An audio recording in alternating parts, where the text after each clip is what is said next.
नमस्कार दोस्तों, स्वागत है आपका हमारे YouTube चैनल वीटू नर्सिंग पे। बहुत दिनों के बाद वीडियो ला रहे हैं, सही बात है। और आप लोग वीडियो के लिए डेली कमेंट करते हैं, सर क्या हो रहा है, आप तो कुछ बता ही नहीं रहे। तो हमने सोचा कि एक वीडियो करके जो नर्सिंग की घटनाएं हैं उन सारी घटनाओं को एक ही बार एक ही वीडियो में आपको एक संक्षेप में हम बता दें कि आखिर चल क्या रहा है। क्योंकि लोग बेसब्री से इंतजार कर रहे हैं बिहार में जो आरक्षण को लेकर के जो सुप्रीम कोर्ट में केस चल रहा है, एक तो उसके लिए बहुत ही बेसब्री से इंतजार हो रहा है। दूसरा है जो कि मध्य प्रदेश से है, जो 1080 आप जानते हैं, जो कि केस लगा हुआ है नर्सिंग मामलों में। और वो केस भी लगभग खत्म होने के कगार पे ही है। बस एक छोटा सा बिंदु बचा हुआ है जो कि खत्म होने के बाद बिल्कुल सारा केस जो है आपको नीट एंड क्लीन साफ हो जाएगा।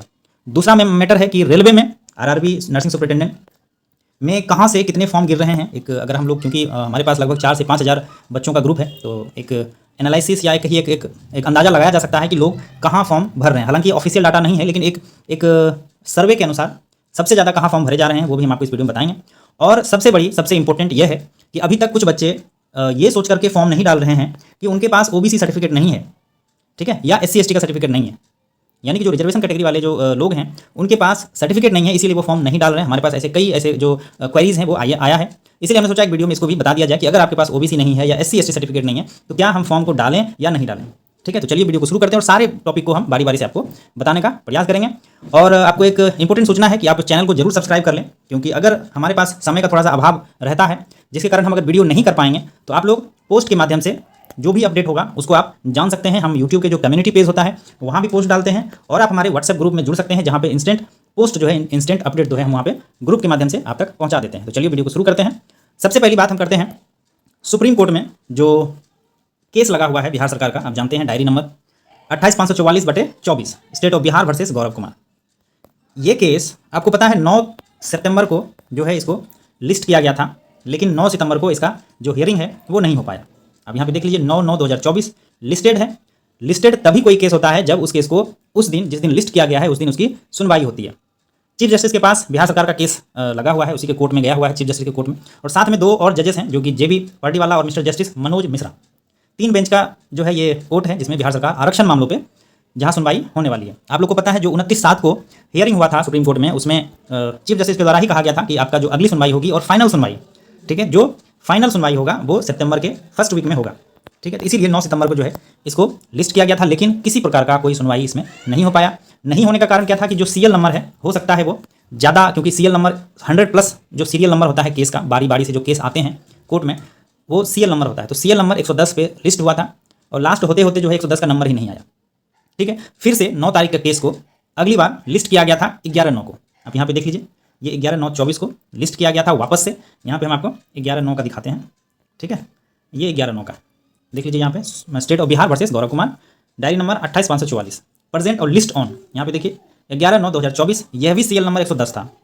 ठीक है, लेकिन उस दिन भी सुनवाई नहीं हो पाया, इसका नंबर ही नहीं आया। फाइनल हियरिंग में लगा हुआ है। अब जब आप 2 डेट को, हालांकि 12 तारीख को फिर लिस्ट हुआ था, आप 11 तारीख को सुन रहे हैं, फिर 12 तारीख को भी लिस्ट हुआ था। अब यहाँ पे देखिए ये 12 तारीख का है, सीरियल नंबर 110 सेम। अब 9 को लिस्ट हुआ, 10 को लिस्ट हुआ, फिर 11 को, सॉरी 10 को लिस्ट नहीं हुआ, 9 को हुआ, 11 को हुआ, फिर 12 को हुआ। 3 डेट में लिस्ट हुआ है, लेकिन सरकार की तरफ से रिस्पॉन्स नहीं दिया गया। या क्या कारण है इसका क्लियर स्पष्ट नहीं हुआ। ना ही मीडिया में किसी प्रकार का कोई कमेंट है, ना ही मंत्री के द्वारा कोई किसी प्रकार का कमेंट है, ना ही हाई कोर्ट की तरफ से या सुप्रीम कोर्ट की तरफ से कोई नोटिफिकेशन। ठीक है, अब समस्या ये है कि क्या सरकार भी इसमें इंटरेस्टेड नहीं है या सरकार ये खुद चाहती है कि थोड़ा सा डिले किया जाए। तो ये आप लोग समझ सकते हैं क्या चल रहा है और क्या नहीं चल रहा है। 10 तारीख को एक कोर्ट के द्वारा, सुप्रीम कोर्ट के द्वारा, अब यहाँ पे देखिए एक ऑफिस रिपोर्ट निकाला गया था, जिसमें अब यहाँ पे देख सकते हैं जब 11 तारीख को केस लिस्ट किया गया था, आइटम नंबर 110 कोर्ट नंबर 1। ठीक है, तो सारे जो केस कनेक्टेड हैं, हालांकि हम आपको इसमें कुछ और अपडेट देंगे जो कि आपको जानना जरूरी है। ठीक है, जिसमें आपको पता होगा कि जो राष्ट्रीय जनता दल है, राजद है, आरजेडी ने भी एक पिटीशन फाइल किया था आरक्षण मामले को लेकर के, लेकिन कोर्ट के द्वारा उन्हें भी निराशा ही हाथ लगा। ठीक है, वो बताएंगे हम आपको। अब यहाँ पे देखिए 10 तारीख को ये ऑफिस नोट जो है भेजा गया था हर एक रिस्पोंडेंट और पिटिशनर को, और इसमें कहा गया था कि आप लोगों का जो केस है वो सितंबर के 2nd वीक में, यहाँ पे देखिए list the matter for hearing in the 2nd week of सितंबर 2024। लेकिन किसी प्रकार का कोई भी इंटरवेंशन ना पिटिशनर के द्वारा लिया गया ना रिस्पोंडेंट के द्वारा लिया गया इस केस में 28,544 में। इसीलिए इसका कभी नंबर ही नहीं आया। अगर नंबर वाकई में गवर्नमेंट अगर चाहती है कि नहीं इसमें हम सुनवाई करना है, हमको करवाना है हमको, तो जरूर हो जाता। और हम लोग इंतजार कर रहे हैं, बच्चे यहाँ इंतजार कर रहे हैं, आज से नहीं जून से ही जो है इंतजार किया जा रहा। ठीक है, अब आप ही बताओ इसमें क्या है कारण। अगर आपके पास किसी प्रकार का कोई जानकारी है जो कंफर्म जानकारी है, वो ऑथेंटिक सोर्स से है, तो आप हमें जरूर कमेंट करके बताइएगा। ठीक है, और यहाँ पे देखिए आपको हम राजद का जो केस था, राजद ने, राष्ट्रीय जनता दल जो जानते हैं आप, तेजस्वी यादव का जो पार्टी है, लालू यादव का जो पार्टी है, उन्होंने भी एक याचिका सुप्रीम कोर्ट में लगाया था। ठीक है, जिसमें आप जानते हैं 65% आरक्षण जो है मामले जो पटना हाईकोर्ट में स्टे लगा दिया था कि 65% का आरक्षण आप नहीं दे सकते, जिसके अगेंस्ट में बिहार सरकार सुप्रीम कोर्ट गई थी। तो सुप्रीम कोर्ट में राजद के द्वारा भी एक पिटीशन लगाया गया था और बताया गया था कि बच्चों के हित में, बिहार के हित में 65% आरक्षण को बहाल किया जाए। लेकिन सुप्रीम कोर्ट में राजद के पिटीशन में भी कहा गया है कि यह जो है हम नहीं कर सकते, जो स्टे लगा हुआ है पटना हाईकोर्ट का उसे हम नहीं हटा सकते, और आपके केस को भी हम बिहार सरकार के केस के साथ कनेक्ट कर देते हैं और केस जो है बिहार सरकार के साथ जोड़ दिया गया। जब भी सुनवाई होगा तो आपका और बिहार सरकार दोनों का जो है केस एक ही बार सुना जाएगा। ठीक है, अब यहाँ पे देखिए, बिहार में आरक्षण के बढ़ाए हुए दायरे को पटना हाईकोर्ट ने रद्द किया था, जिसके खिलाफ राजद सुप्रीम कोर्ट पहुंची। राजद ने पटना हाईकोर्ट के फैसले पर रोक लगाने की याचिका दायर की थी कि जो 65% के आरक्षण पर रोक लगा हुआ है उसे हटाया जाए, क्योंकि बिहार में वैकेंसीज वगैरह रुका हुआ है। लेकिन वही राजद की याचिका को बिहार सरकार के द्वारा पूर्व में दायर याचिका के साथ जोड़ दिया गया। कोर्ट में ऐसे ही होता है, अगर आप एक मैटर को लेकर के 10 लोग भी अगर आप कोर्ट पहुंचते हैं तो 10 केस को एक ही केस में जोड़ दिया जाता है। ठीक है, तो यही हुआ और केस को जो है जोड़ दिया गया। और अब जो है केस कब रजिस्टर्ड होता है, कब लिस्ट होता है, इसकी जानकारी फिलहाल नहीं है। और आज 13 तारीख है, 13 तारीख को इसका लिस्टिंग नहीं हुआ है। और इसके पीछे क्या कारण है आप समझ सकते हैं। जब सुप्रीम कोर्ट में जब कोई बड़ा मामला लिस्ट होता है तो मीडिया में कई प्रकार की खबरें आती है। हम पूरे गूगल को छान मारे हैं, हर एक जो न्यूज़पेपर है सब में हमने देखा है, एक किसी का टिप्पणी नहीं है वहाँ पे। हालांकि आज से लगभग 10 दिन पहले एक नोट आया था मंत्री जी के द्वारा। आपने देखा होगा कि जो बीपीएससी का रिजल्ट तैयार किया जा रहा था तो उसमें कहा गया था कि 50% के आरक्षण पे ही हम सारा काम अब शुरू कर देंगे। लेकिन अभी वो 50% वाला मैटर भी पेंडिंग अटका हुआ है। उन्होंने यह भी कहा था कि हम अब 50% के आधार पर वैकेंसीज को रिलीज करेंगे, लेकिन वो भी अभी तक किसी प्रकार का वैकेंसी रिलीज नहीं कर रहे हैं। तो मैटर क्या है, मामला क्या है, आप समझ सकते हैं। ठीक है, या तो सरकार खुद इसमें डिले करना चाहती है, किसी प्रकार का कोई कमेंट नहीं करती। अगर आपको डिले हो रहा है, वाकई में सुप्रीम कोर्ट के कारण डिले हो रहा है, सुप्रीम कोर्ट के कारण अगर केस में देरी हो रही है तो आपको कमेंट करना चाहिए, पब्लिक को बताना चाहिए कि क्या प्रॉब्लम है। केस लिस्ट हो रहा है लेकिन आप सुनवाई नहीं करवा रहे हैं तो क्या कारण है, एटलीस्ट एक कमेंट तो होना चाहिए। तो इसके बारे में अगर आपको जानकारी हो, एग्जैक्ट जानकारी हो तो हमें जरूर कमेंट करके बताएं कि इसके पीछे मामला क्या है। ठीक है, अब दूसरी बात है कि सुप्रीम कोर्ट में जो मामला है अब उसमें क्या है ना, जो पिटीशन की संख्या है वो बढ़ता जा रहा है। जो अगेंस्ट में लोग हैं वो भी नए नए याचिका दे रहे हैं और जो पक्ष में लोग हैं वो भी नए नए याचिका को दे रहे हैं। और कोर्ट का सिर्फ एक ही काम है, वो क्या कर रहा है कि केस को एक ही डायरी नंबर में सबको ऐड कर रहा है। अब जब भी सुनवाई होगा, हालांकि देखिए ये सरकारी केस है, सरकार का इंटरवेंशन इसमें बहुत जरूरी है। अगर सरकार चाहे कि हमको कल हियरिंग कराना है तो वो हियरिंग आराम से करवा सकते हैं। लेकिन हो सकता है सरकार किसी प्रकार की तैयारी कर रहा हो ताकि अपना पक्ष को अच्छे से मजबूत तरीके से रख सकें, जहाँ पे जो आरक्षण की सीमा 65% की है वो बहाल हो सके। शायद ये भी बात हो सके, क्योंकि राजद ने भी यह बात जाकर के सुप्रीम कोर्ट में बोली थी तो उसे किसी प्रकार का कोई फायदा बेनिफिट नहीं मिला। तो सरकार अगर इस तरह की प्लानिंग में है कि 65% आरक्षण को किसी न किसी प्रकार से बहाल रखा जाए, किया जाए, तो देरी सही है। अगर 1 सप्ताह 10 दिन का देर भी होता है तो कोई प्रॉब्लम नहीं है, सरकार अपना पक्ष जो है अच्छे से रखेगी तो शायद 65% का आरक्षण जो है मिल जाए। तो ये तो हालांकि सुप्रीम कोर्ट के ऊपर है कि वो आरक्षण की सीमा को बढ़ा करके ग्रांट करना चाहते हैं या फिर वापस 50% पे ही इसको वापस लाया जा सकता है। ठीक है, तो सुप्रीम कोर्ट का फिलहाल यही मैटर है और सुप्रीम कोर्ट से किसी प्रकार का अगर कोई जानकारी मिलता है तो हम जरूर आपको पोस्ट के माध्यम से जरूर देने का प्रयास करेंगे। और इसी तरह से 10 दिन में, 15 दिन में जो पूरी घटनाएं, जो कुछ भी नर्सिंग जगत में अगर जो बड़ी बड़ी घटनाएं होती है उसे हम एक ही वीडियो में करने का प्रयास करेंगे। तो जरूर आप वीडियो को लाइक कीजिएगा और चैनल को सब्सक्राइब कर लीजिएगा ताकि आपको जो जानकारी है वो इंस्टेंट आप तक पहुँच सके।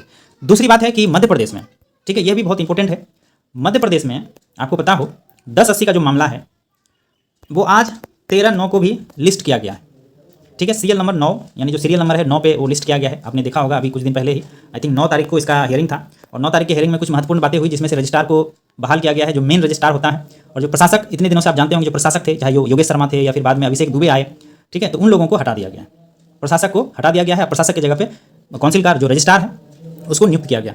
ठीक है, तो ये अच्छी खबर है कि अगर एक रेगुलर रजिस्ट्रार किसी को मिलता है तो वहाँ पे काम जो है अच्छे से किया जाता है। तो आज 13/9 को लिस्टिंग है और क्या होगा नहीं होगा हम आपको जरूर एक पोस्ट के माध्यम से कल जब इसका ऑर्डर आएगा, ऑर्डर आने के बाद क्या महत्वपूर्ण इसमें चर्चाएं हुई है, क्या बातें हुई वो हम आपको बताएंगे।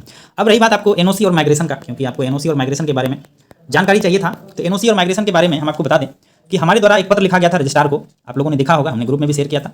वो letter already registrar Madhya Pradesh nursing council को मिल चुका है। हमने उनसे रिक्वेस्ट किया है कि जो भी हो हमें एनओसी और माइग्रेशन के विषय पे रिप्लाई दिया जाए, क्योंकि हम लोगों ने जो पिटीशन लगाया था वो पिटीशन खारिज हो चुका है और हमें एक मौका दिया गया है कि आप रजिस्ट्रार का जो व्यू है, रजिस्ट्रार का क्या कहना है एनओसी माइग्रेशन पे, वो लिखित में ले लीजिए, उसके बाद वापस से कोर्ट आइए। तो हमने अभी लिखित में जवाब मांगा है रजिस्ट्रार से। अगर हमको जवाब मिलता है, संतोषजनक जवाब मिलेगा तो ठीक है, अगर संतोषजनक जवाब नहीं मिलता है तो हम वापस से कोर्ट जाने का काम करेंगे। ठीक है, अब ये हो गया हम लोगों का। अब दूसरी बताते हैं आपको कि एमपीएनआरसी के एडवोकेट हैं अभिजीत अवस्थी। ठीक है, अभिजीत अवस्थी एमपीएनआरसी के एडवोकेट हैं और डिप्यूटी एडवोकेट जनरल हैं मध्य प्रदेश के। ठीक है, इनसे हमारी 2 बार बात हुई है, जिसका कि हमने पोस्ट के माध्यम से आपको ग्रुप में बता दिया था। जब 9 तारीख का हियरिंग लगा था तो उस समय भी हमने बात किया था इनसे। तो इनका कहना है कि सीबीआई जो सेकेंड रिपोर्ट देने वाली थी, ठीक है, फर्स्ट रिपोर्ट आपने देखा होगा जिसमें से 132 कॉलेज का एनरोलमेंट ऑलरेडी हो चुका है, डिफिशिएंट कॉलेज भी आए और अनसुटेबल कॉलेज भी आए। उसी तरह से जो बचे हुए कॉलेज थे उसका सीबीआई वापस से जांच कर रही है और वो सेकंड जांच है। फर्स्ट जांच हो चुका है और सेकंड जांच जो है सीबीआई के द्वारा किया जा रहा है। अभी हमने 2 दिन पहले जब बात किया था तो उनका कहना है कि 10 कॉलेज, ठीक है, 10 कॉलेज और बाकी है। और हमने जो सीबीआई के एडवोकेट हैं सुधीर शर्मा जी, उनसे भी मेरी बात हुई थी, ठीक है, किसी के माध्यम से। तो उन्होंने कहा कि हाँ, 1 सप्ताह का जो है और समय लगेगा, लेकिन कोर्ट के मांगने पे ही हम रिपोर्ट को देंगे, तो हम इस पर भी ध्यान देंगे। जैसे ही कोर्ट में जैसे ही सीबीआई अपना रिपोर्ट बनाती है तो हम अभिजीत अवस्थी के माध्यम से हम कोर्ट में इसको एक बार ध्यान में लाने का प्रयास करेंगे, ठीक है। तो जैसे ही 10 कॉलेज का जांच होता है और जब सीबीआई की रिपोर्ट बनके कोर्ट में पहुंचती है, उसके बाद जो है हम लोगों के द्वारा एनओसी और माइग्रेशन के लिए अभिजीत अवस्थी को ही रिक्वेस्ट किया जाएगा और एनओसी और माइग्रेशन के बाद पे आगे का जो काम होगा, जो प्रयास होगा, वो किया जाएगा।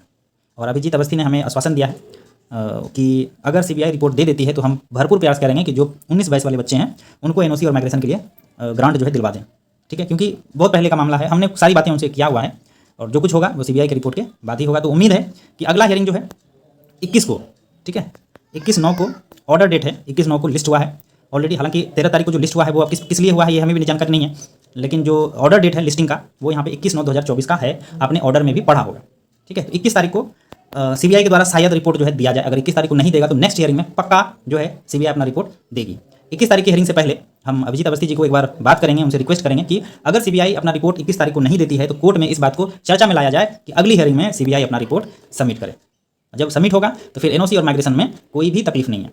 आपको पता है सब कुछ अलाउ हो रहा है, डिफिशिएंट कॉलेज का एग्जाम अलाउ हो रहा है, बस जो नया सेशन है बस उसी में जो कुछ अवरोध है, और नया सेशन में ना इनरोलमेंट हुआ है ना कुछ हुआ है, तो उसमें अवरोध वाकई में ठीक है, लेकिन जो ऑलरेडी बच्चे एग्जाम दे चुके हैं उसके साथ किसी प्रकार का अन्याय नहीं होगा, ठीक है। तो जब सब कुछ हो रहा है तो फिर एनओसी और माइग्रेशन में भी कोई दिक्कत नहीं होगा, ठीक है। तो ये चीज़ें जो 1080 है बहुत ही जल्द आपको ये लास्ट होता हुआ दिख जाएगा। जैसे ही सीबीआई अपना रिपोर्ट देती है तो जो जजेस हैं वो ये फैसला करने में सक्षम हो जाएंगे कि अब इस केस को खत्म किया जाए, क्योंकि लास्टली सिर्फ वही है जो सीबीआई है, वो अपना रिपोर्ट दे देती है, तो इसके बेस पे फैसला लेना थोड़ा सा आसान होगा। इस बात को आप भी समझ सकते हैं और मुझे भी ऐसा लगता है, क्योंकि हम इतने दिनों से केस को ऑब्जर्व कर रहे हैं, तो मुझे ऐसा लगता है कि केस में अब ज़्यादा दिन नहीं है। हो सकता है आपको दीपावली, ठीक है, दीपावली से पहले आप लोग को खुशखबरी मिल जाए। इसलिए जो लोग ये सोच करके अपनी पढ़ाई नहीं कर रहे हैं, अपनी पढ़ाई को जारी नहीं रख पा रहे हैं कि पता नहीं क्या होगा नहीं होगा, उनको बता दें कि आप अपने पढ़ाई पर फोकस करें बस, ठीक है। 1080 तो एक दिन खत्म होगा ही होगा कन्फर्म, और ये ज़्यादा दिन नहीं है अब, ठीक है। इसीलिए अपने पढ़ाई पे फोकस करें।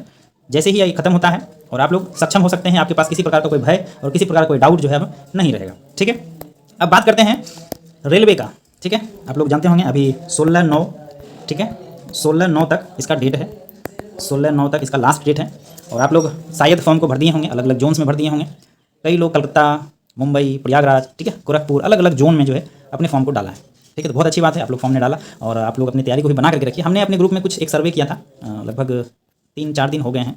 अब यहाँ पे देखिए, ठीक है, यहाँ पे देखिए तो कोलकाता के लिए एटलीस्ट 30 पीपल ने इसको चुना है, मालदा के लिए, गोरखपुर के लिए, पटना के लिए, सिलीगुड़ी के लिए, गुवाहाटी के लिए, मुजफ्फरपुर, रांची के लिए। हालांकि और भी बोर्ड हैं, लेकिन हम उतना ऑप्शन नहीं दिए थे, लेकिन जो ऑप्शन दिए थे उसमें मोस्टली और भी कई ग्रुप हैं हमारे, जिसमें हमने जो एक फ्लो देखा है वो ऑलमोस्ट कोलकाता। अगर हम सबसे ज़्यादा बात करें अगर बिहार के आसपास के क्षेत्रों का, जो बिहार के आसपास के जोन हैं, जैसे कोलकाता हो गया आपका सिलीगुड़ी है, आपका गुवाहाटी है, आपका मालदा है, पटना है, मुजफ्फरपुर है, रांची है और गोरखपुर है, तो सबसे ज़्यादा जो फॉर्म है वो कोलकाता रीजन में गया है।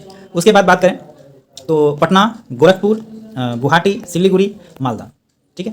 अगर हम पूरे इंडिया की बात करें तो मोस्टली जो हमारे कुछ ऐसे ग्रुप हैं जो कि ऑल ओवर इंडिया के बहुत सारे 20-20 हज़ार लोग हैं उसमें, जब वहाँ पे हम देखते हैं किस प्रकार का एक चल रहा है फ्लो, तो उसमें मोस्टली लोग जो है आपको मुंबई, कोलकाता, अहमदाबाद, गोरखपुर, ठीक है, इन सब जगहों पे मोस्टली जो लोग हैं वहाँ पे फॉर्म अपना डाले हैं, ठीक है। तो अलग अलग क्षेत्रों में अलग अलग अपना अपना जोन अपने हिसाब से लोगों ने भरा है। हालांकि हमने एक आरटीआई भी डाला है, हालांकि वो आरटीआई हमने पहले ही डाल दिया, लेकिन जब लास्ट डेट होगा तो लास्ट डेट के बाद भी हम एक आरटीआई जो है रेलवे को देने का काम करेंगे। और जैसे ही 16/9 खत्म होता है तो टोटल फॉर्म कितना गया, टोटल फॉर्म में से अलग अलग जोन्स में कितने फॉर्म भरे गए, इसका एक आरटीआई जो है हमारे द्वारा रेलवे को दिया जाएगा और उम्मीद है कि रेलवे की तरफ से हमें रिप्लाई जो है मिलेगा। फिलहाल जो हमने दिया है वो गुवाहाटी के लिए दिया था। गुवाहाटी में कितने फॉर्म जो है अभी तक गिरे हैं और अभी तक तो रिप्लाई नहीं आया है, मुश्किल से 5 दिन हुआ है अभी, और कब रिप्लाई आता है आप लोग के साथ जरूर हम शेयर करेंगे।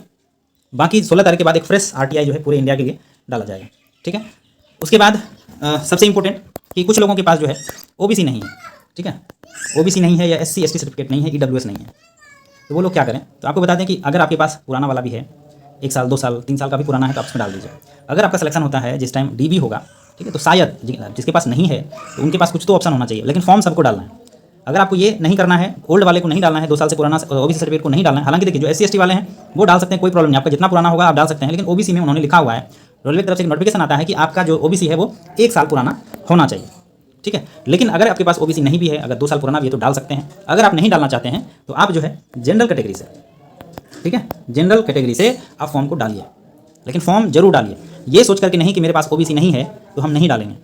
अगर ओबीसी नहीं है तो आप जनरल से डाल दीजिए। जनरल में आपसे कोई नहीं पूछने वाला है कि आपका सर्टिफिकेट नंबर क्या है, आपका ओबीसी कहाँ है, ठीक है, लेकिन आपको भरना जरूर है। तो ये मैं नहीं सोचना है कि ओबीसी नहीं है तो नहीं भरें, भर दीजिए। हमारे पास बहुत बच्चे फ़ोन किए थे कि सर ओबीसी नहीं बन रहा है, बहुत लेट हो जाएगा, नहीं है क्या करें।